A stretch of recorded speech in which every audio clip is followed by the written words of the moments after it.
Madame, Monsieur, bonjour, ravi de vous retrouver.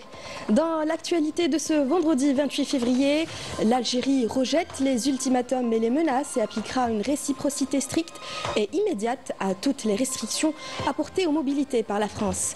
Réaction à une énième provocation française, les détails dans quelques instants.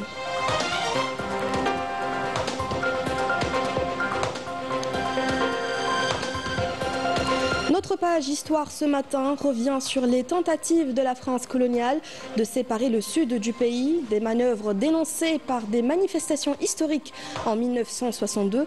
Les habitants ont exprimé leur refus catégorique. Évocation tout à l'heure.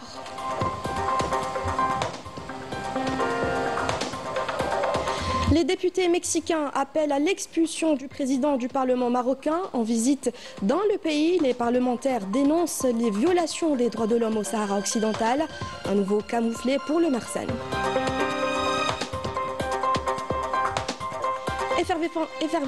Effervescence dans les commerces à la veille du mois de Ramadan.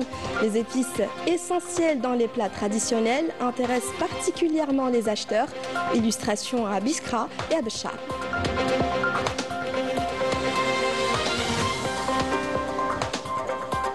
Bienvenue à tous.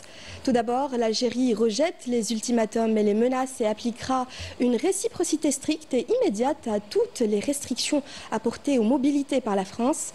L'Algérie a réagi via un communiqué du ministère des Affaires étrangères à cette énième provocation française. Les détails par Amira Sfta. Dans la montée en cadence de l'escalade et des tensions que la partie française a imprimées à la relation entre l'Algérie et la France, l'Algérie n'a pris l'initiative d'aucune rupture et a laissé la partie française en assumer seule la responsabilité pleine et entière. L'Algérie s'est astreinte au calme, à la mesure et à la retenue. Ce faisant, elle n'avait pour objectif que d'exercer ses droits et d'assumer ses devoirs vis-à-vis de ses ressortissants vivant en France. Le droit français, les conventions bilatérales, le droit européen et le droit international sont tous du côté de l'Algérie, notamment en matière de protection consulaire de ses ressortissants. Les manquements constatés aux obligations nationales et internationales sont le fait de la partie française, comme en témoigne le recours abusif et arbitraire aux décisions administratives d'éloignement des ressortissants algériens, les privant de l'usage des voies de droit que leur garantit la législation française elle-même.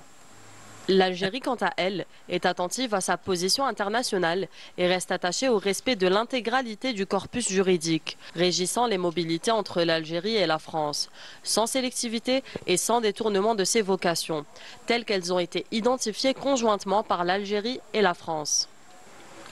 Dans ce même esprit, l'Algérie rejette catégoriquement les ultimatums et les menaces.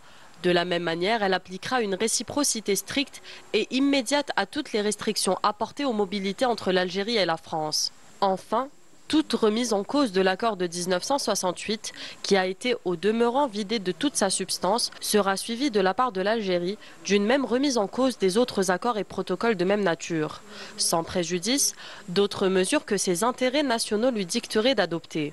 Ainsi, l'extrême droite française revancharde et haineuse aura réussi son pari. La relation algéro-française qu'elle a prise en otage aura été mise au service de basses œuvres politiciennes indignes d'elle.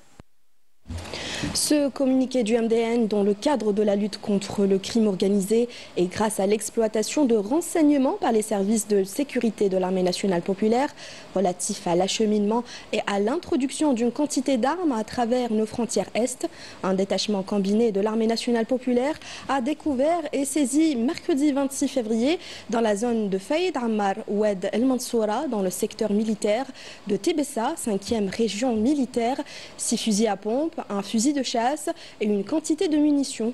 Cette opération de qualité qui vient s'ajouter à l'ensemble des résultats concrétisés sur le terrain réaffirme la grande vigilance et la ferme détermination des forces de l'armée nationale populaire à éradiquer ce fléau et à asseoir la sécurité et la quiétude sur l'ensemble du territoire national. Le cheikh de la Zawiya Belqaïdiya Al-Hebriya, Mohamed Abdelatif Belqaïd Al-Idrissi Al-Hassani, a été inhumé hier au cimetière de la Zawiya à Oran après la prière d'Al-Asr.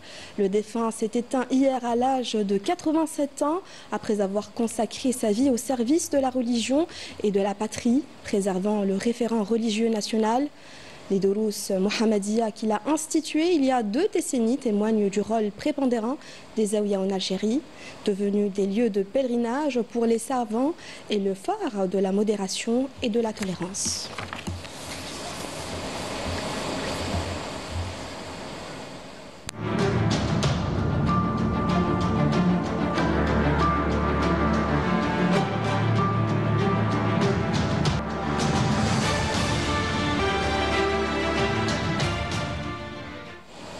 Une page histoire ce matin. La France coloniale ne s'est pas limitée à ces crimes atroces, ni à la spoliation et à l'épuisement des richesses de l'Algérie.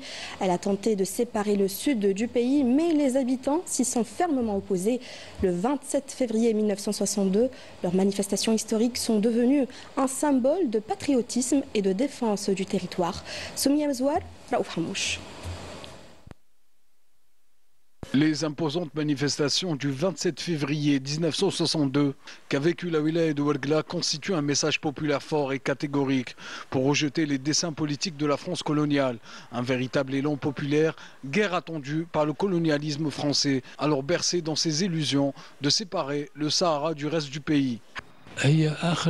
C'était le dernier combat pour chasser définitivement le colonisateur français des terres algériennes et recouvrer la souveraineté nationale du pays, malgré les manœuvres sournoises tendant à manipuler l'opinion publique d'un prétendu attachement de la population du Sahara à l'autorité coloniale. Les Ouarglis ont répondu présent ce jour du 27 février. Il y a eu une mobilisation historique des populations du Sud pour rejeter les desseins politiques de la France coloniale, tendant à porter atteinte à l'intégrité territoriale nationale. La date du 27 février 1962 est une date historique car elle a vu la participation massive et sans précédent de la population du Sud. De l'Est à l'Ouest, du Nord au Sud, l'Algérie tout entière s'est mobilisée comme un seul homme face aux colonisateurs.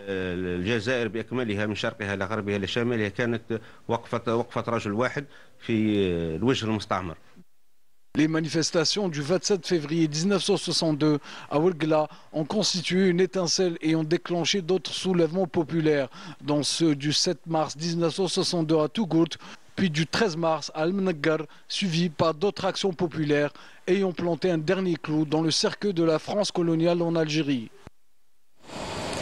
Les conséquences dramatiques des crimes coloniaux de la France en Algérie, sujet de l'émission Le Déshonneur.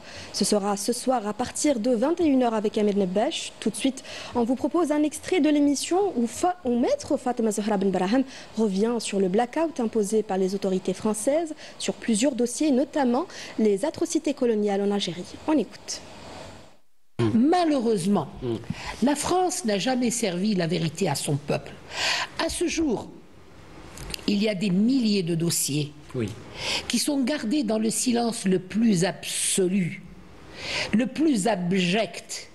Parce que lorsqu'on a une société qui ne connaît pas son histoire, c'est une société qui ne sait pas se projeter dans l'avenir. Et c'est exactement cela.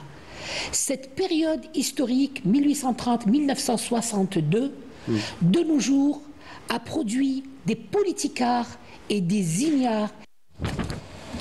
49e anniversaire de la proclamation de la République arabe sahraoui démocratique. Plus de 400 participants de 32 pays prennent part aux festivités qui ont débuté hier au camp de Smara des réfugiés sahraouis.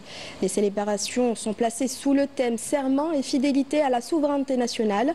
À l'occasion, une grande parade a mis en avant les réalisations de l'État sahraoui à travers des tableaux animés par divers secteurs et établissements éducatifs. Toujours dans le dossier sahraoui, le Marzen essuie un nouveau revers, cette fois dans le domaine du football. Le tribunal arbitral du sport de Lausanne a rendu son verdict dans l'affaire des maillots du RS Berkane, tranchant en faveur de la Fédération algérienne de football et de l'USM Alger. Explication de Ramzi Mhamdi. Bien mal acquis ne profite jamais, dit l'adage, et qui s'est confirmé à travers la réhabilitation de l'Algérie dans son droit, après l'élimination injuste de son représentant en demi-finale de la Coupe de la CAF. Ainsi, le recours du club usmiste auprès du tribunal arbitral du sport de Lausanne, dans l'affaire de la carte imaginaire, a porté ses fruits. En annulant la décision douteuse de la CAF concernant le maillot de l'AS Berkane, qui comportait un symbole politique. Un acte contraire au règlement de l'instance africaine qui insiste sur la séparation du politique et du sportif. Le TAS a donc accepté le recours introduit par la FAF contre la CAF et la Fédération marocaine et du club de Berkane qui voulait jouer avec un maillot comportant une carte du Maroc, incluant les territoires occupés du Sahara occidental, ce qui est contraire aux résolutions de l'ONU.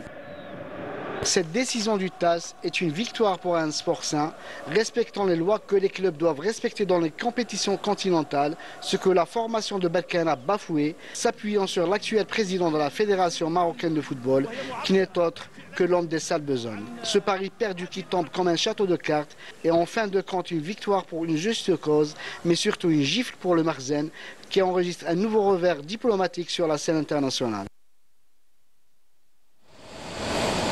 Les critiques internationales contre la politique du Makhzen s'intensifient.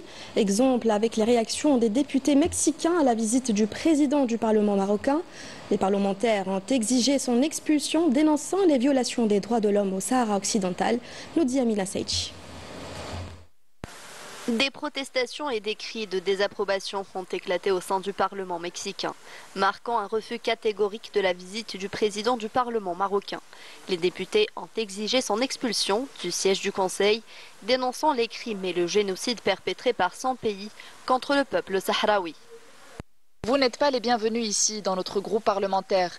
Nous ne vous permettrons pas de continuer à tuer nos frères sahraouis et nous rejetons toutes les violations perpétrées par le régime marocain, qui mène un véritable génocide contre nos camarades sahraouis.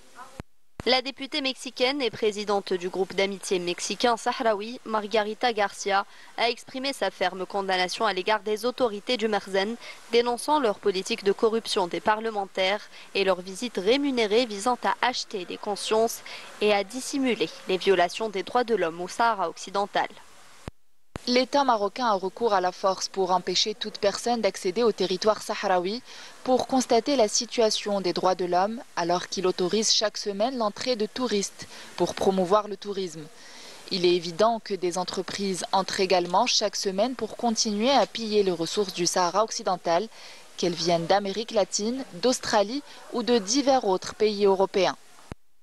Face à cette situation, la diplomatie sahraoui continue de rallier le soutien des défenseurs de la liberté à travers le monde pour condamner l'occupation illégale du Sahara occidental et revendiquer sans cesse le droit du peuple sahraoui à l'autodétermination et à l'indépendance.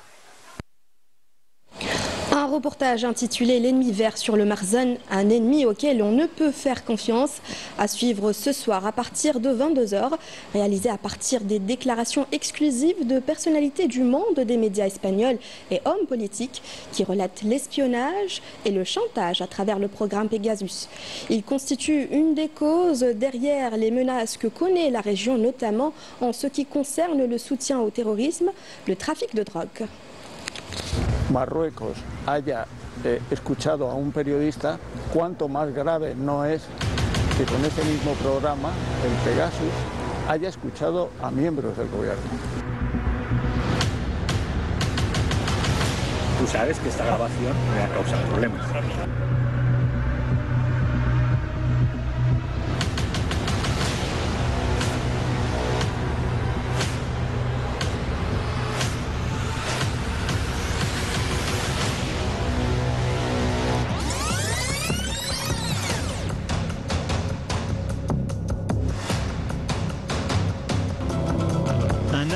Perpétré par Hassan El Aski, un Marocain. Brahim Abdeslam, le premier kamikaze à exploser boulevard Voltaire, d'origine marocaine, le kamikaze du Stade de France, Bilal Adfi, d'origine marocaine, sans profession connue.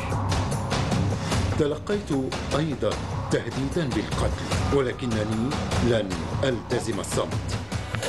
Mais je ne veux pas mettre le fait que un des plus importants terroristes algériens avait reçu le soutien marocain. كان عندي تقريبا 100 شخص يمشوا معايا بالسلاح في المغرب من بينهم إخوة من الأفغان. أنايا استدعاني القصر الملكي أرادوا باش نلحقوا معهم نولوا شبه عملاء. كناريوس هي بوابة المخدرات المغربية. رغم اشتغال الدوائر الأمنية على ما أسمته بالعدو الأخضر، دلالة على الخطر الأزلي المحدق بها تماما كالنبتة الخضراء المتجددة عروقها والتي لن تجف أبدا.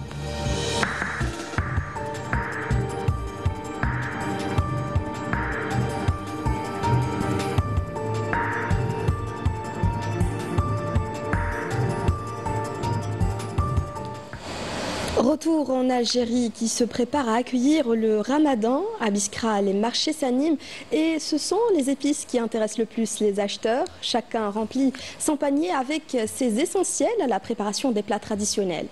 Couleurs, senteurs envoûtantes et ambiance conviviale garantie. Reportage de Naïm Al-Wali. À J-2 du mois sacré, les vendeurs d'épices sont pris d'assaut par ménagers et ménagères qui se fournissent en condiments dont certains sont des incontournables de la table du Ramadan. Outre le cumin, le poivre noir, le paprika et la cannelle, la star des stars, celle que tout le monde s'arrache, c'est Ras El Hanout, la reine des épices, composée de pas moins de 13 condiments. La vente, c'est très demandé à Biskra. Ici, les épices, surtout Ras El Hanout. C'est un épice spécial à Biskra. Il a un goût spécial. Et les fric charba. Ils viennent de part ici, de Biskra, Zerib Tlouad. Généralement, c'est Zerib Tlouad. J'ai un petit budget de 3000 dinars. Je vais juste acheter Ras El Hanout, du piment fort, poivre noir, fric. Et c'est tout.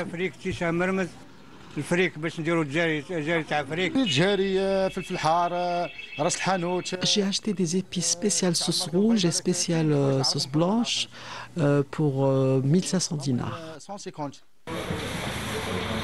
Le moins que l'on puisse dire, c'est qu'en cette période, les vendeurs d'épices qui réalisent 70% de leur chiffre d'affaires en le vent en poupe. Réputé pour la qualité de ses condiments, Biskra est une destination très prisée pour l'achat d'épices. Je suis venu de Hassim Saoud, j'ai acheté le fric, paprika, piment fort, gingembre, curcuma, des épices que j'utiliserai jusqu'à l'Aïd et ça m'a coûté la coquette somme de 6000 dinars. Les épices Zeribia sont très célèbres ici. Il y a un mouvement spectaculaire à l'approche du Ramadan. Il vient des 58 wilayas pour s'approvisionner chez nous. Particulièrement animé, c'est au marché que sont concentrés la plupart des épiciers, offrant une très large gamme de condiments, dont certains comme le piment fort, la coriandre ou Ras El Hanout sont produits dans la région, d'où leur qualité exceptionnelle. C'est l'effervescence aussi dans les commerces de Béchar. Les habitants font le plein d'épices pour la préparation des plats typiques du Ramadan. La harira, par exemple, est un indispensable des tables de la région. Jawida Bab Ahmed.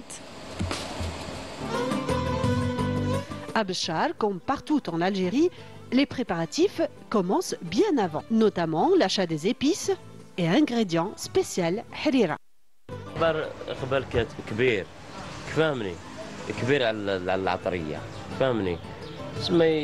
Pendant le Ramadan, une affluence spéciale pour l'achat d'épices ici à Béchar, comme chicha, le fric.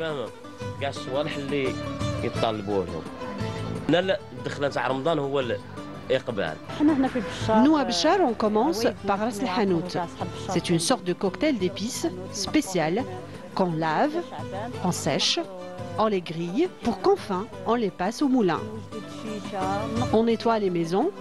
Moi, j'essaie de consacrer un espace dédié à la prière dans ma maison. Chaque jour, de vrais chefs-d'œuvre culinaires font le bonheur des jeûneurs après une longue et fatigante journée du jeûne, dans une ambiance chaleureuse et conviviale. C'est la fin de ce journal. Merci de l'avoir suivi. Excellente journée à tous.